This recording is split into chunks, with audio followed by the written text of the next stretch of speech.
En octubre del año 1347, el puerto de Messina, en Sicilia, despertó como cualquier otro día en el Mediterráneo medieval, con el sonido de las olas golpeando suavemente contra los muelles de madera, con los comerciantes preparando sus puestos y con los pescadores regresando del mar cargados de redes húmedas y olor a sal, sin imaginar que aquel amanecer marcaría el comienzo de una de las pesadillas más terribles que la humanidad había conocido jamás, porque en el horizonte comenzaron a aparecer lentamente 12 barcos genoveses que regresaban de un largo viaje comercial desde Crimea, barcos que debían traer riqueza, seda, especias y metales preciosos, pero que en realidad transportaban algo mucho más oscuro y silencioso que nadie podía ver, algo que viajaba escondido entre los cuerpos enfermos de los marineros, entre las sombras de las bodegas y entre las ratas que corrían por las cuerdas del barco. Y cuando las embarcaciones finalmente tocaron el puerto, algo extraño se hizo evidente de inmediato, porque muchos de los hombres que salían a cubierta apenas podían mantenerse en pie. Algunos estaban cubiertos de extraños bultos negros en el cuello y en las axilas. Otros sangraban por la boca o por la nariz, y varios ni siquiera se movían. Permanecían inmóviles, atados a los remos, como si hubieran muerto durante la travesía sin que nadie tuviera tiempo de enterrarlos en el mar. Y los habitantes del puerto comenzaron a murmurar con inquietud, mientras los capitanes gritaban órdenes desesperadas, intentando descargar las mercancías antes de que las autoridades intervinieran. Pero ya era demasiado tarde, porque la enfermedad que viajaba en esos barcos no necesitaba permiso para entrar en la ciudad. No necesitaba ser vista ni anunciada. Bastaba con una pulga diminuta, saltando desde el pelaje de una rata hacia la piel de un hombre dormido para comenzar una cadena de muerte, y mientras los funcionarios del puerto observaban horrorizados el estado de los marineros, comenzaron a correr rumores por las calles de Messina, rumores de que aquellos barcos traían una maldición, una enfermedad desconocida que había arrasado ciudades enteras en Oriente. Y pronto las autoridades ordenaron que los barcos abandonaran el puerto inmediatamente, llamándolos naves malditas, barcos de la muerte que debían alejarse de la ciudad antes de que el desastre se propagara. Pero el problema era que el desastre ya había comenzado, porque mientras los barcos eran expulsados nuevamente hacia el mar, las ratas ya habían saltado a los muelles, corriendo entre las cajas, entre los sacos de grano y entre las piernas de los trabajadores que seguían descargando mercancía, sin saber que en ese mismo instante el destino de Europa comenzaba a cambiar para siempre. Y durante los días siguientes, los primeros enfermos aparecieron en las calles de la ciudad. Primero un marinero que cayó al suelo con fiebre alta y delirios. Luego, un comerciante que comenzó a quejarse de un dolor insoportable en la ingle. Después un joven aprendiz que despertó con el cuello inflamado como si algo estuviera creciendo bajo su piel, y en cuestión de horas, esos bultos se volvían negros, y el enfermo comenzaba a sudar, a vomitar y a gritar de dolor, mientras su cuerpo luchaba contra un enemigo invisible que ya había tomado el control de su sangre. Y la gente empezó a notar algo aún más aterrador, porque quienes cuidaban a los enfermos comenzaban a enfermar también. Los vecinos que visitaban a un amigo enfermo caían pocos días después. Los sacerdotes que daban los últimos sacramentos terminaban muriendo junto a los moribundos, y pronto las campanas de las iglesias comenzaron a sonar con tanta frecuencia que el sonido se convirtió en parte del paisaje cotidiano, como si la ciudad estuviera marcando el ritmo de una tragedia que nadie comprendía, mientras el miedo se extendía por cada rincón de Messina como una sombra que se hacía cada vez más grande. Y nadie podía imaginar que aquel pequeño puerto mediterráneo acababa de abrir la puerta a una tormenta, que en pocos años acabaría con la vida de decenas de millones de personas. Una tormenta que los cronistas del futuro llamarían simplemente con dos palabras que aún hoy provocan escalofríos: la peste negra. El invierno de 1348 cayó sobre Europa con un frío húmedo que se filtraba entre las piedras de las casas y las callejuelas de Florencia. Pero ese año el frío no era lo que más preocupaba. Corrían rumores inquietantes que viajaban más rápido que los mercaderes por la Toscana. Rumores sobre una enfermedad terrible que había llegado desde los puertos del sur y que ya había dejado pueblos enteros vacíos. Una mañana cualquiera, cuando el sol iluminaba los tejados de terracota y el mercado abría, la vida cotidiana empezó a mostrar grietas de tragedia. Todo comenzó con algo insignificante. Mientras los ciudadanos dormían, entre las sombras de los graneros, las ratas negras comenzaron a moverse silenciosamente. En sus cuerpos viajaban miles de pulgas infectadas con una bacteria mortal que esperaba el momento perfecto para saltar a un nuevo huésped humano. Así fue como la historia cambió. Una pulga saltó en la oscuridad de una habitación humilde donde dormía el joven artesano llamado Mateo. Mateo era un tejedor acostumbrado al cansancio, pero esa mañana despertó con una sensación extraña, un escalofrío que le hizo temblar bajo las mantas. Pensó que se trataba del frío o del agotamiento tras días en el telar, pero a medida que avanzaban las horas, el malestar se intensificó. La fiebre comenzó a subir como una llama invisible, y el dolor apareció en su cuello, como una presión insoportable bajo la piel. Al mirarse en el reflejo borroso de una jarra de metal, vio el primer signo de la pesadilla: un bulto oscuro que crecía lentamente. Mientras tanto, la ciudad continuaba su rutina. Las campanas marcaban las horas, los comerciantes discutían y los niños corrían por las calles. Pero dentro de aquella casa, la fiebre de Mateo era un incendio. Su respiración se volvió pesada y bultos aparecieron en sus axilas e ingle. Su esposa trató de ayudarlo con compresas de agua fría y rezos desesperados, mientras el miedo empezaba a crecer en su mirada. La noticia empezó a extenderse por el vecindario como una sombra. Otras personas también empezaban a enfermar violentamente. El herrero no abrió su taller. Un panadero deliraba en su cama y un niño del barrio comenzó a toser sangre durante la noche. Pronto aparecieron manchas negras en la piel y terribles bubones. Algo terrible ocurría dentro de las murallas, algo que no obedecía a ninguna explicación.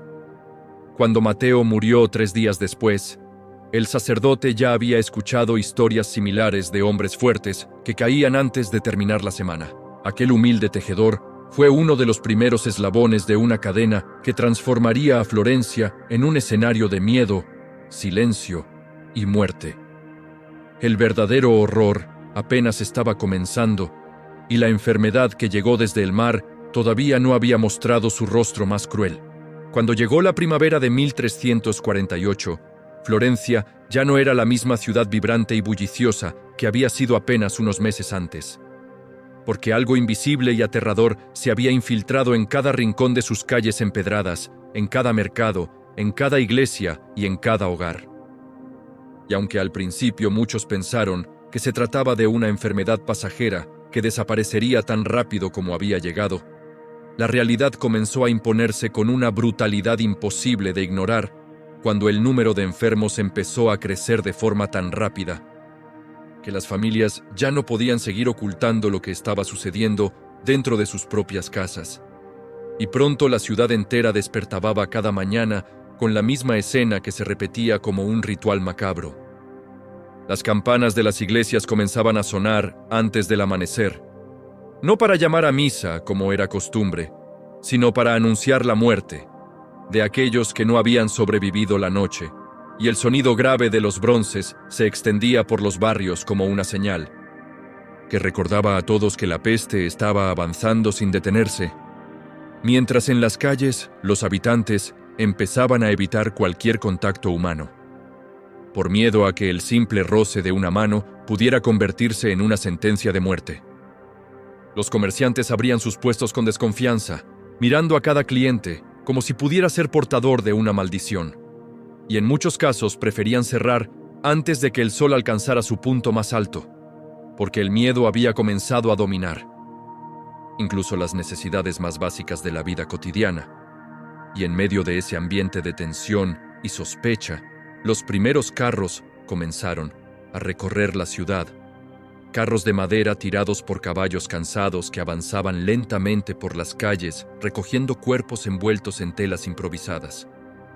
Hombres que apenas unas horas antes habían sido padres, hijos o vecinos, y que ahora eran transportados como si fueran simples cargas, sin nombre, porque la muerte había empezado a llegar con tal rapidez que ya no era posible realizar los rituales funerarios tradicionales. Y los sepultureros trabajaban sin descanso mientras el olor de los cadáveres comenzaba a mezclarse con el aire cálido de la primavera, creando un ambiente pesado que hacía que incluso respirar pareciera peligroso, y cada día traía consigo nuevas historias que aumentaban el terror colectivo. Historias de familias enteras que enfermaban en cuestión de días, de médicos que intentaban ayudar a los pacientes y terminaban muriendo junto a ellos, de sacerdotes que daban la extrema unción mientras sabían que probablemente estaban firmando su propia sentencia, porque la enfermedad no hacía distinción entre ricos y pobres, entre jóvenes y ancianos, entre creyentes y escépticos.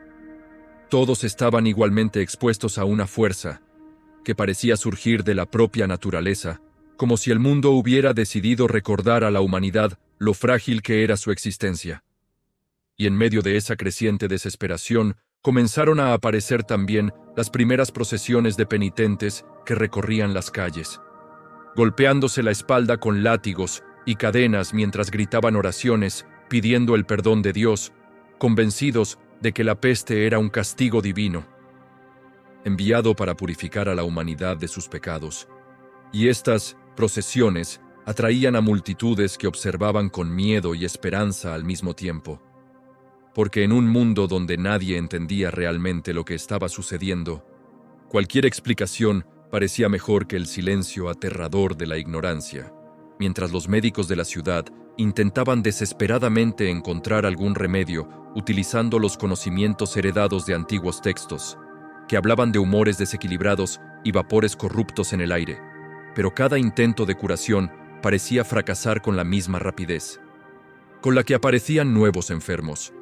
Y poco a poco, Florencia comenzó a transformarse en un lugar donde la vida cotidiana se mezclaba constantemente con la presencia de la muerte, donde las risas de los niños desaparecieron de las plazas, donde muchas casas permanecían cerradas durante días enteros porque sus habitantes habían enfermado o habían huido hacia el campo buscando un refugio que tal vez no existía, y donde cada persona que caminaba por la calle lo hacía con la sensación constante de que la próxima víctima podría ser ella misma, porque la peste se movía de forma silenciosa, saltando de un cuerpo a otro, avanzando por las familias, los barrios y los mercados, como un incendio que nadie sabía cómo apagar.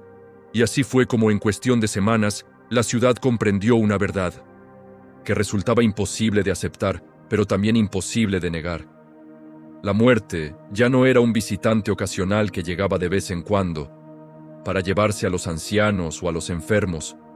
La muerte se había convertido en la nueva dueña de Florencia, caminando libremente por sus calles, mientras los habitantes observaban con horror cómo el mundo que conocían comenzaba a desmoronarse ante sus propios ojos. Con el paso de los meses, la peste dejó de ser simplemente una enfermedad que aterrorizaba a las personas para convertirse en algo mucho más profundo. Mientras los cuerpos caían en las calles y las campanas marcaban el ritmo de la muerte, algo comenzó a romperse dentro de la propia sociedad.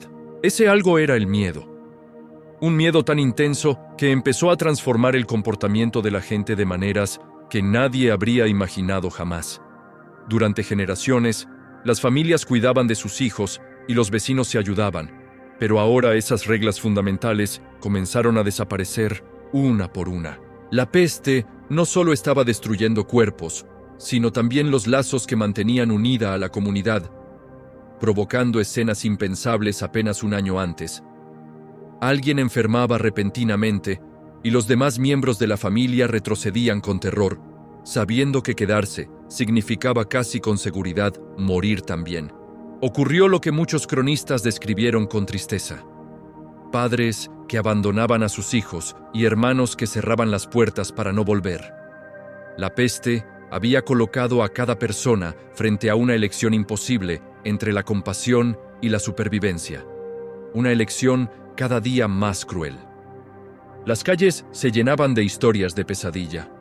Enfermos delirando solos, pidiendo ayuda, mientras los transeúntes pasaban de largo sin detenerse.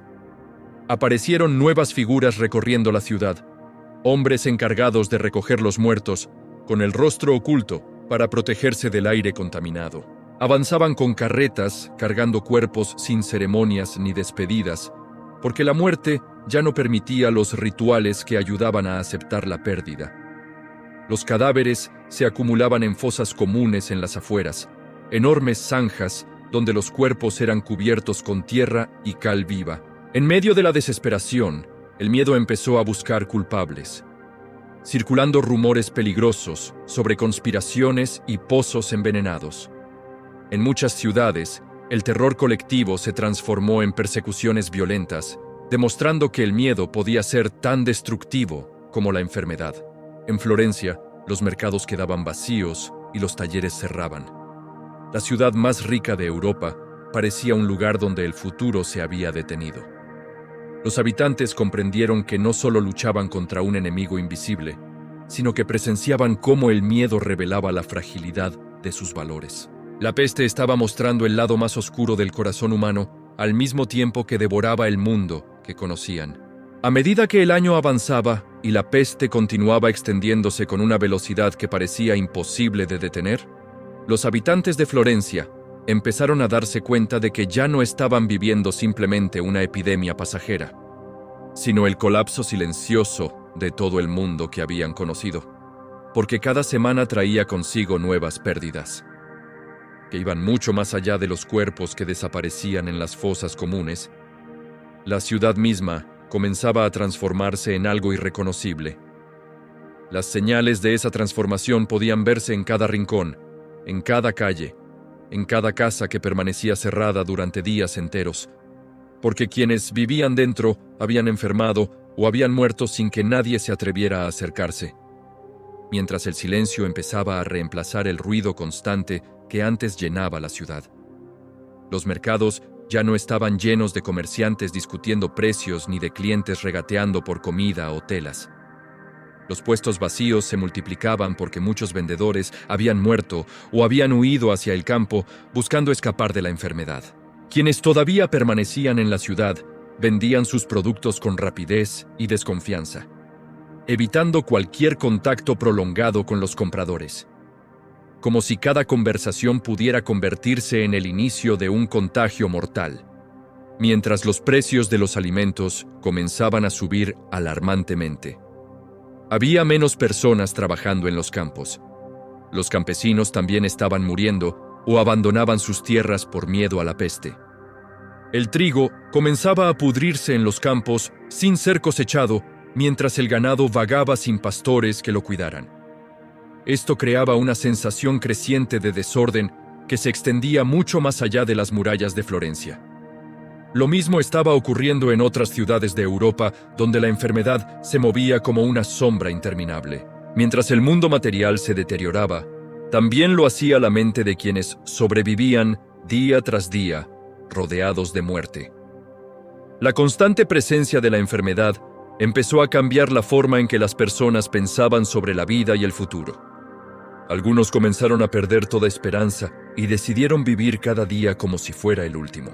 Se reunían en casas cerradas donde bebían y pasaban las noches en fiestas que parecían intentos de olvidar la realidad, convencidos de que si la muerte estaba destinada a llegar, no tenía sentido seguir viviendo con prudencia o moderación, mientras otros reaccionaban de forma opuesta, alejándose de cualquier placer y dedicando cada momento a la oración y la penitencia, pasando horas dentro de las iglesias o caminando por las calles, pidiendo a Dios misericordia para un mundo sin equilibrio.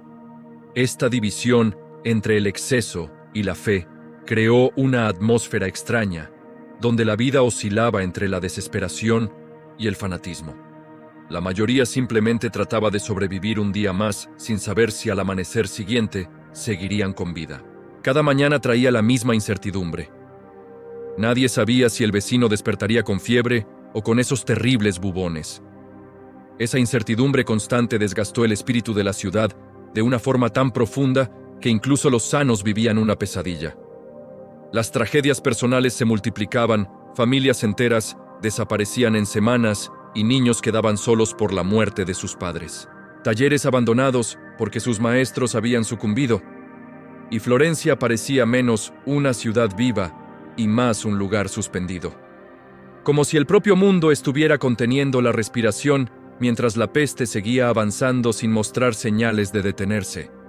Mientras el miedo se acumulaba, surgió una pregunta silenciosa que nadie se atrevía a pronunciar en voz alta, pero todos pensaban. Una pregunta aterradora. ¿Cuánto tiempo más podría resistir la humanidad antes de que todo lo que conocían desapareciera para siempre? Durante más de un año, la muerte caminó libremente por las calles de Florencia como si fuera la verdadera dueña de la ciudad, llevándose cada día a decenas de personas mientras los sobrevivientes aprendían a convivir con un miedo que se había convertido en parte de su vida. Pero con el paso de los meses comenzó a ocurrir algo extraño que al principio casi nadie se atrevió a mencionar en voz alta. Porque después de tanto tiempo viendo morir a vecinos y familiares, la esperanza se había vuelto una emoción peligrosa. Sin embargo, lentamente algunos empezaron a notar que las campanas de las iglesias sonaban con menos frecuencia, que los carros que recogían los cuerpos ya no recorrían las calles todos los días, y que en ciertos barrios las puertas de algunas casas comenzaban a abrirse de nuevo después de semanas de silencio, como si la ciudad estuviera despertando poco a poco de una pesadilla demasiado larga. Aunque la peste no había desaparecido por completo, su furia parecía haber disminuido de la misma manera misteriosa con la que había llegado, dejando tras de sí una ciudad profundamente transformada, donde cada rincón recordaba la tragedia que acababa de atravesar. Donde antes habían vivido familias enteras, ahora solo quedaban casas vacías cubiertas de polvo. Donde antes había talleres llenos de aprendices, ahora había puertas cerradas y herramientas abandonadas. Y en muchas calles, el silencio era tan profundo que el simple sonido de unos pasos resonaba con fuerza. Los sobrevivientes empezaban a salir de sus refugios con una mezcla de alivio y tristeza, mirando a su alrededor. Porque la peste no solo había matado a miles de personas, también había cambiado la estructura misma de la sociedad. Ese cambio comenzó a hacerse visible cuando los pocos trabajadores que quedaban empezaron a darse cuenta de algo impensable. De repente, había más trabajo que manos para hacerlo. Los campos necesitaban campesinos y las ciudades constructores. Esa nueva realidad empezó a dar a los sobrevivientes un poder que nunca antes habían tenido. Los señores feudales ahora se encontraban desesperados por encontrar trabajadores que cultivaran sus tierras. Por primera vez, muchos hombres y mujeres humildes comenzaron a exigir mejores salarios, condiciones y más libertad. Al mismo tiempo, los estudiosos que presenciaron el fracaso de los tratamientos tradicionales empezaron a cuestionar las antiguas teorías. Comprendieron que el conocimiento heredado de siglos anteriores no era suficiente para entender el mundo.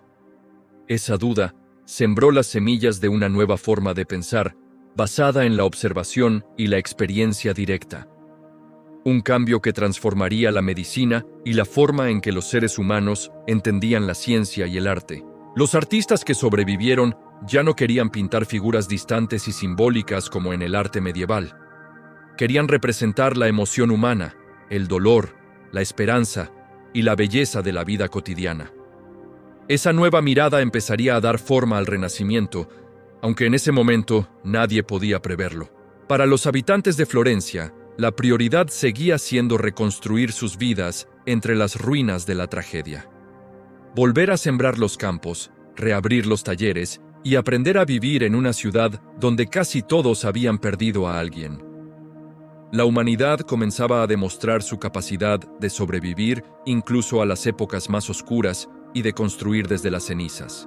Todavía quedaba una pregunta: si aquella enfermedad había desaparecido para siempre o si esperaba el momento de regresar. Pasaron los meses y luego los años. Y aunque la peste finalmente dejó de devorar ciudades con la misma furia con la que había llegado, la sombra de aquella catástrofe nunca abandonó por completo la memoria de quienes la habían sobrevivido.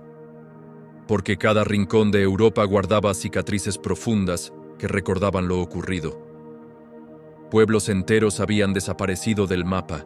Campos que antes estaban llenos de agricultores permanecían en silencio cubiertos de hierba salvaje, y en muchas ciudades las casas vacías se alineaban como testigos mudos de una tragedia que había cambiado el destino del continente para siempre. Y en Florencia, los sobrevivientes caminaban por calles que ahora parecían más amplias y más silenciosas que antes. No porque hubieran crecido, sino porque miles de personas que una vez llenaron esos espacios ya no estaban. Y sin embargo, la vida comenzó lentamente a reconstruirse entre las ruinas del pasado. Los talleres volvieron a abrir sus puertas, los comerciantes regresaron a las rutas comerciales y los niños nacidos después de la peste empezaron a llenar nuevamente las plazas con risas que parecían desafiar al recuerdo de la muerte. Pero incluso mientras el mundo trataba de recuperar su ritmo, algo fundamental había cambiado en la mente de las personas, porque quienes habían vivido aquellos años oscuros sabían que la civilización que antes parecía tan sólida y eterna podía derrumbarse en cuestión de meses. Habían visto cómo los médicos no podían salvar a sus pacientes, cómo los sacerdotes no podían explicar la tragedia y cómo las leyes y las tradiciones podían romperse cuando el miedo dominaba el corazón humano. Y ese conocimiento silencioso comenzó a transformar la manera en que la sociedad se entendía a sí misma. Los sobrevivientes heredaron tierras, talleres y riquezas de familiares que habían muerto, creando oportunidades inesperadas para quienes antes habían vivido en la pobreza, mientras los trabajadores empezaban a exigir salarios más altos porque sabían que ahora eran indispensables para reconstruir el mundo. Y ese cambio económico empezó a debilitar el antiguo sistema feudal que durante siglos había mantenido a millones de campesinos atados a la tierra, sin libertad ni elección. Y al mismo tiempo, en las universidades y centros de estudio, algunos pensadores comenzaron a cuestionar las ideas heredadas, preguntándose si el conocimiento humano debía basarse únicamente en los textos antiguos o si debía buscar respuestas observando directamente la naturaleza. Y ese cambio en la forma de pensar sembró las semillas de una transformación cultural que daría origen a una nueva era de descubrimientos científicos, avances médicos y obras de arte que intentarían capturar la complejidad de la experiencia humana con una profundidad nunca antes vista. Porque después de haber presenciado tanta muerte, los artistas, los filósofos y los científicos comenzaron a comprender que la vida misma era un misterio frágil, un misterio precioso que merecía ser estudiado, comprendido y representado con honestidad. Y así, aunque la peste negra había destruido ciudades, familias y generaciones enteras, también había provocado un cambio profundo que terminaría empujando a Europa fuera de la Edad Media y acercándola lentamente hacia el Renacimiento. Una época en la que la humanidad empezaría a redescubrir su propia capacidad para crear, pensar y transformar el mundo. Pero el verdadero desenlace de aquella historia no estaba solamente en las transformaciones económicas o culturales que surgieron después de la tragedia, sino en una lección mucho más profunda que aún hoy continúa resonando a lo largo de los siglos. Porque la peste había demostrado algo que ninguna civilización debería olvidar jamás: que los seres humanos son increíblemente frágiles frente a las fuerzas invisibles de la naturaleza, pero también poseen una capacidad extraordinaria para resistir, adaptarse y reconstruir incluso cuando todo parece perdido. Y quizás esa sea la razón por la que la humanidad logró sobrevivir a uno de los momentos más oscuros de su historia, porque incluso en medio de la desesperación más absoluta, siempre hubo personas que siguieron cuidando a los enfermos, enterrando a los muertos, sembrando los campos abandonados y enseñando a los niños a vivir en un mundo que había cambiado para siempre. Y gracias a esos actos silenciosos de valentía, la civilización no desapareció en la oscuridad de la peste, sino que renació lentamente de sus cenizas, recordándonos que incluso después de las noches más largas, la historia siempre encuentra la manera de avanzar hacia un nuevo amanecer.